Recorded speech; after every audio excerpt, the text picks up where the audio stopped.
gonna try Barbie. This one. I'm gonna try to Halloween this girl up. Okay. So this is the final product.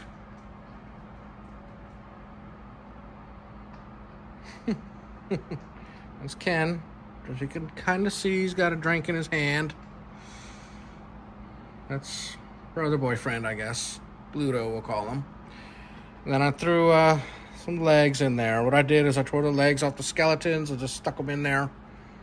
And the legs, instead of throwing them away, I dirtied them up too and just have them sticking out for fun. And there's Barbie. Zombie Barbie on vacation.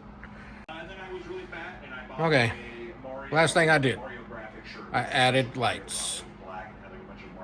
Okay. A little glass I glued to this guy.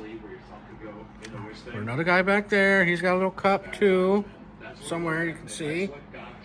Put the legs poking out. Some in the back. Just added the orange lights. Those are available at the dollar store as well. Thank you for watching, guys. We'll see you in the next one. Hope you like it. Oh, yeah. Then I glued a little spider to the stem of the glass. And there she goes. Party girl. Do it, lady.